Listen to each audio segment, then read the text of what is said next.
Hello everyone, welcome back. So, not a riding video again. Reason is, I've been filming most of my stuff that's been in landscape the way this is being filmed for the Ride On Reels challenge, which is a 1 minute video challenge for people 30 plus, 40 plus, 50 plus, run by Ride On BMX, which is organised by Neil Waddington, who does a fantastic job, so thank you Neil. This video is about, I want to inspire people, not just because there might be a jam coming, but in general to get out there and do things in their local scene to help, or to get out there and do things with your street spots that might not be.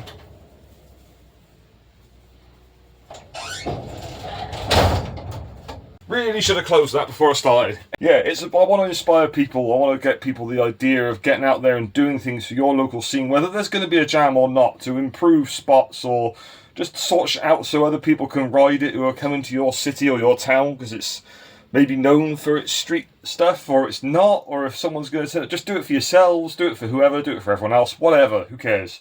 Just get out there and help and do things. So the Rife Jam happened in Cardiff. I'm not going to prattle on about it. There's a video on YouTube somewhere on the Dig channel. Go and watch it. If you haven't seen it, watch it, or if you have seen it, watch it again. One of the things that happened in terms of people coming together for the scene and sorting things out was a couple of us, three of us, myself and my mate Dan and my mate John, got down there the night before the jam and sorted out all of the red banks. It's the second spot in the video. There was a shit ton of leaves just dumped in front of the banks, mainly because people have been there skating it, riding it, whatever. The builders who are working on the place demolishing it, yeah, it's coming down. They just dumped a load of stuff. Must have done with a shovel loader. It took us a good 2 hours to clear that shit with a wheelbarrow and all the willpower in the world. So thank you for Dan and John for helping me with that. This isn't a way of me going, oh, look at us and look what we did. It's a kind of get out there and sort things out and help if you can. Another thing that happened, I made this. You'll see it somewhere in that Rife Jam video. At the red banks, at the bottom of the bank, I think it's the one where they've still got the rail at the top. We ripped out the one rail when we got there, the start of the jam. Everyone turned up. Before everyone turned up, I got down there and I ripped out the one rail at the top of the one bank. We left the other one, sort of secured it with tyre levers and Allen keys and twigs and anything we could fucking find. But I made this simple little thing to go at the bottom of the one bank where there was still going to be like a sub rail. You'll see it in the video. Nice and easy to make, pretty simple, but it's not perfect. It needs a second version, so I'm going to make a second version because although it's good, it could be better because you still have that sort of rough bump, that sort of, it's street. It's not supposed to be transitioned, but a lot of us that ride street in Cardiff, we're getting on a bit now. I'm 41 now, and there's a lot of people who are in their late 40s, early 50s who might want to ride. So I'm going to make this thing more of a transition. So it's a bit more mellow. So it's more like a double bump rather than one harsh bump. It's sort of two slightly less harsh bumps. Maybe that'll help. Maybe it won't. It's only one way to find out. And that's try and get your hands dirty. So that's what I'm going to do. This thing, I will keep it. I will take it back there. I'm going to probably go there on Sunday, and I'll take the new one with me. So let's have a look how we're going to do this. Now it's probably worth mentioning, I have the luxury of having multiple power tools at my disposal. So I've got power tools that makes this a lot easier. You can do it otherwise, but I'm going to use what I've got. And you can do this with pretty basic tools if need be. Hand saws, those drills. I'm pretty sure I've got one around here somewhere. You don't necessarily have to have cordless drills. One of these will do. If you don't hit yourself in the face with it. One of those will do with your drill bits for drilling holes and putting screws in and stuff, or nails with a hammer, whatever. That is the diagram I drew out of the little ramp you've just seen that we use at the red banks. I eyeballed it and kind of went, it's probably 45. John, who also eyeballed it, went, I reckon it's 55. He fucking called it 53, within 2 degrees, by eye. Anyway, so that's the original sort of plan for that one bit of ramp you saw that I used at the bottom of the bank. I'm going to change all this now to try and design something that's actually going to be a little more mellow, if you will. Alright, okay, so what you need to do first of all is have your reference point as your floor. So that's going to be the floor. Then going up 90 degrees, because the point from the floor there and the bank, brickwork at the bottom of the bank going up is there.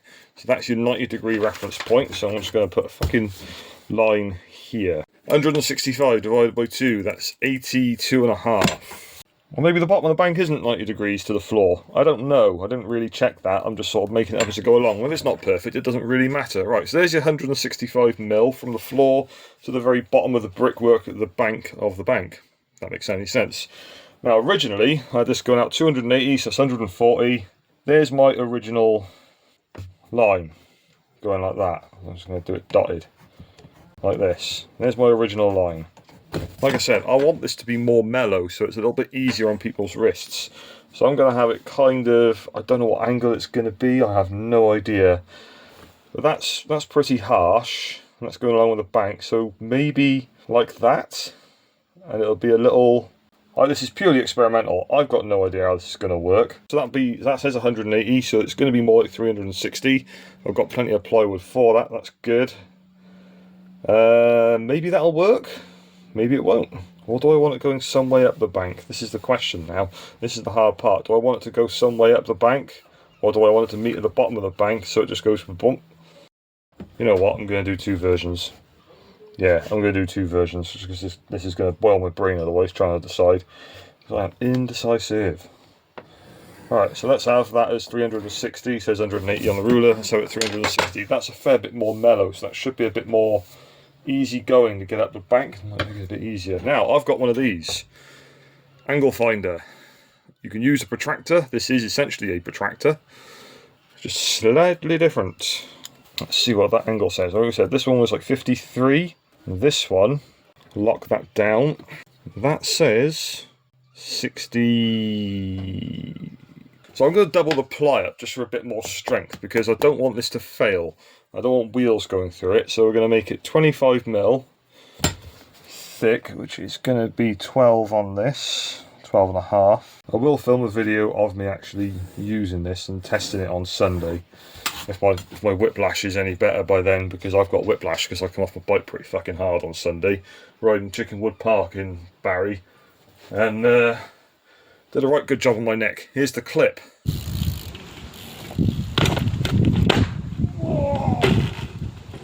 Oh my head. Right, so that is my 25mm thickness. And what height do I want this to be? 140 at the tip. So that's 140 there. We'll just do it at 360. What's that going to be? 304. Okie dokie, that's easy enough, isn't it? So I've got all this plywood left over from previous projects, so I'm going to use this. Plywood isn't massively expensive, it's also not particularly cheap. Right, so what do we say? How long do I want this to be? How much depth have we got is another question. That's 610. This is like a board you get directly from B&Q sort of size. This doesn't have to be massive, it's just enough for you to be able to sort of launch out of the bank. It doesn't have to cover the whole bottom of the bank, just it has to be sort of wide enough for you to be able to see it.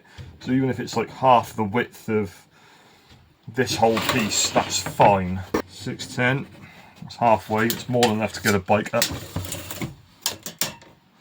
610. You can make up these measurements as you go for your own stuff. You don't have to do exactly what I'm doing, I'm just sort of working it out as best I can for now. Okay, so we need at least 360mm on the top, so I'm going to mark 400 for a bit of extra wiggle room. 400 there. 400 over here. Just to give me a little bit of space to have offcuts. Always give yourself a bit more room than you need, just in case you make mistakes. And measure twice and cut once. Right, so there's my two pieces. That's scrap, which I will inevitably keep forever. Right, battery powered circular saw. Again, you don't necessarily have to have one of these. The right tool is the one you have that does the job the way you need it to.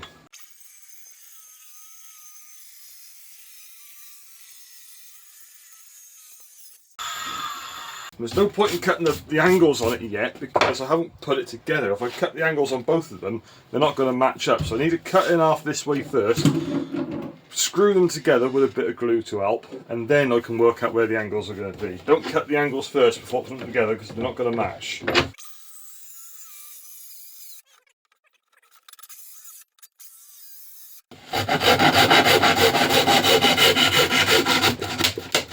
Even the handsaws binding up. There we go. You're going to need a lot of different length screws for this as well. Get yourself like a multi-pack or something of different screws. One of these, something like this. All different length screws in there, very, very good for it. Again, this doesn't have to be perfect in any way.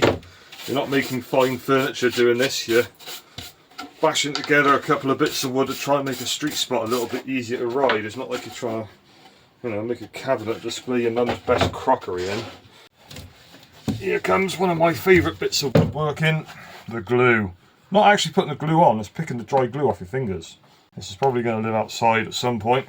Might get stuck in the rain, might as well use the good stuff. The wood glue you have is probably going to be the right one because it's what you've got. It's what you've got. Spread it around a bit.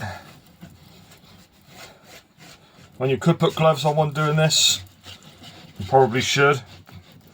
Definitely don't go sticking your fingers in your mouth after this, you have been warned. What I don't want is the pieces to come apart from each other even when they're screwed. So plenty of glue all around the edges with your fingers. And if you don't want this mess getting all over your fingers, stick some gloves on. Put your piece on like this, your top piece, and you can probably press them together if you really want to. So I am going to trim this up afterwards, and I am going to be cutting angles to the top of these two long sides anyway, so it doesn't have to match up perfectly so long as it's matched up somewhere. Now when you get your screws in there, don't have the screws really close to the edges where you're going to be cutting angles, because if your saw blade hits those screws, it's toast. Unless you've got one of those Evolution saws which cuts through steel as well. But even then it can cause problems. So don't do that. Have them away from the edge, and then you can put more screws in later if you really, really want to. What length are these? Fucking perfect. I don't know what length they are, but the ones I'm using. You could drill pilot holes. I'm not going to. Yep, that works. I'm just going to go around and stick some screws in, keeping away from the edges where I'm going to be cutting the angle in.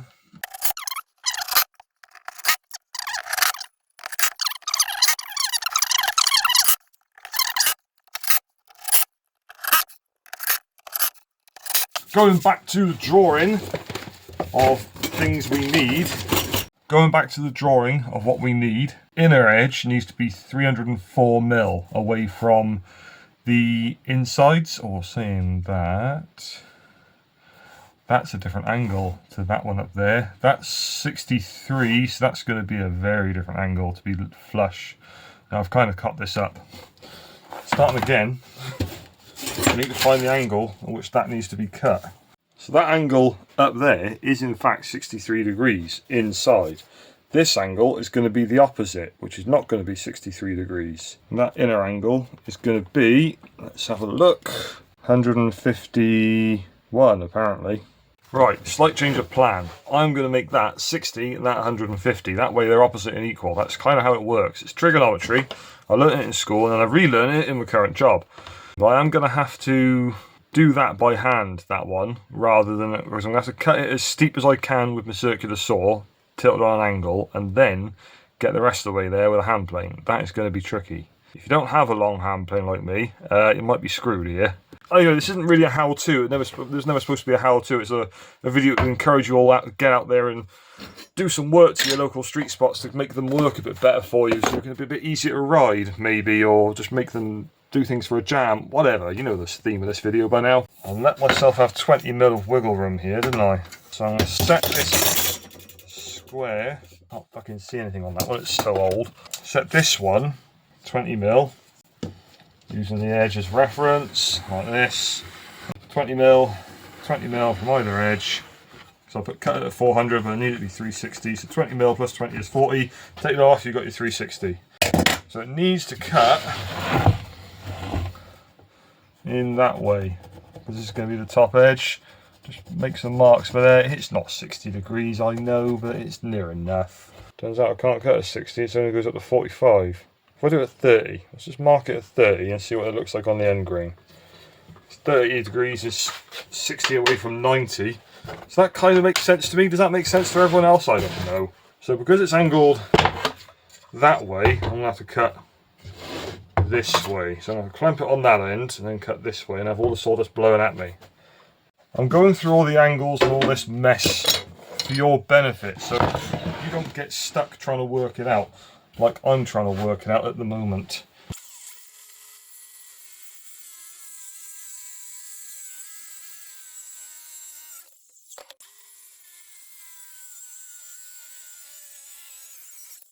There we go. There's my two bevels cut off. See, if I have the one bottom edge sitting flush to the floor as it is at 60, that's going to be way steeper than it needs to be. So it needs to come down to 150. That's what I was talking about. So what I need to do is trim up these short edges so I've got a nice flat plain bit to actually reference. I've now got a surface on which I can go, right, okay, so that's 150, and start planing with a hand plane. So I'm going to chuck it in my bench vise here. So I want this to be as flush to the floor as possible. Right, so that's 150, and then make a pencil mark here, and I've got to take all this off. Also going to make a pencil mark, where's it gone? Here, so I've got some sort of reference of where to stop along here. You really shouldn't plane plywood, to be quite honest with you. It's full of dirt and crap and shit, but I can resharpen my hand plane if I need to.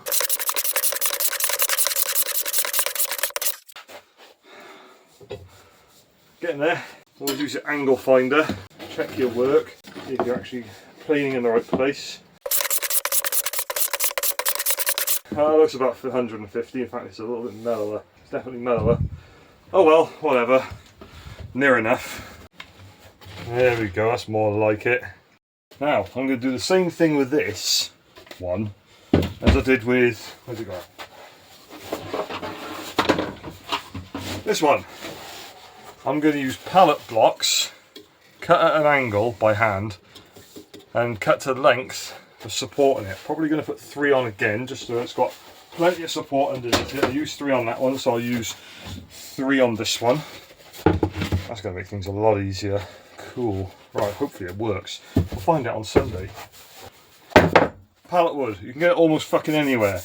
It's not particularly difficult to get hold of, unless you live in a very rural location. But I'm sure if you ask a farmer very nicely, it might actually help you out. So, 145 there. That's how many millimeters height it needs to be. Set this to 60. Go this way. The high point there. The good thing is you can cut across there and you get 2 pieces. So then 145 from there is here. Squares. Where have I put them? Usual shit in here. Put things down, can't find them. There. And I'm going to measure 145 up from here. I might even put 4 legs on it just to make it really sturdy. 145 up there. Again, marking the very top at 60 degrees. There we go. That piece there is scrap. I've got 1, 2, 3 legs, support pieces. 1, 2, and 3. Just like that.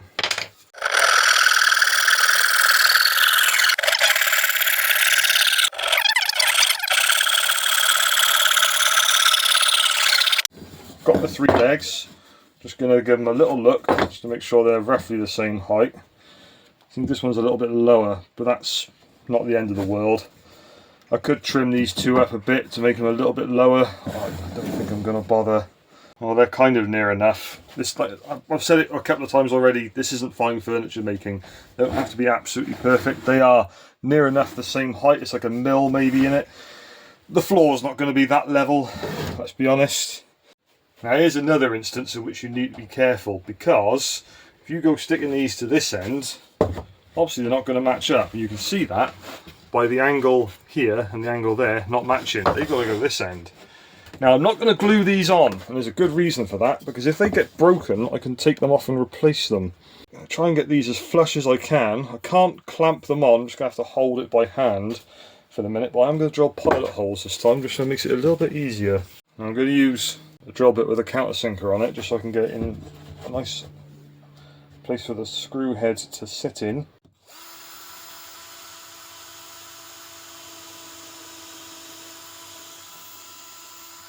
I'm going to use some good length screws for this.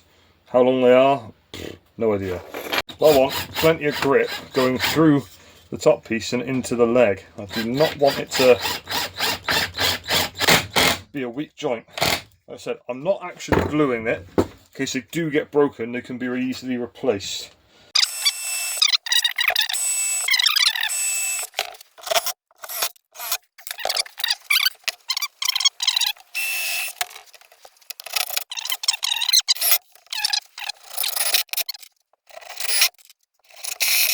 Let's try and get this one somewhere in the middle. I could be fussy about this, and I'm going to be. Alright, that's 600. 300 is the middle. What's the middle of this? 35? Yeah, 70 mil. 35. Line that up.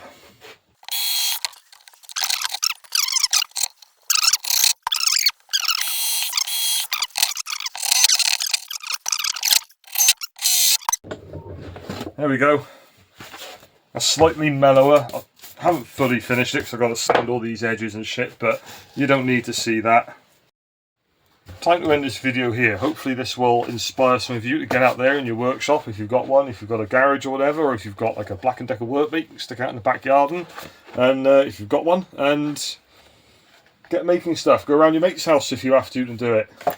Make something, anything, and do something to help improve your local scene. Do something to help people out. Organise a jam. They're not particularly difficult to organise. It doesn't have to be on the level of street jam like the Cash Up jams, the Rife jam, the one that was in Bristol on the Saturday just gone. It doesn't have to be at that level. It can be a small local jam. Right, please like, share, subscribe, comment, share the video around in Facebook groups, whatever. Hopefully that will get this video out into the wider world. Other people will see it. More people see it, the more people maybe get inspired, and scenes grow, scenes develop. Because if they die off, it's a real shame. Hopefully my neck heals up in a couple of days, and by the time my new helmet turns up and it comes to the weekend again, I'll be alright to go riding. Hopefully I can test this out on Sunday. Thanks for watching. I'll see you all soon.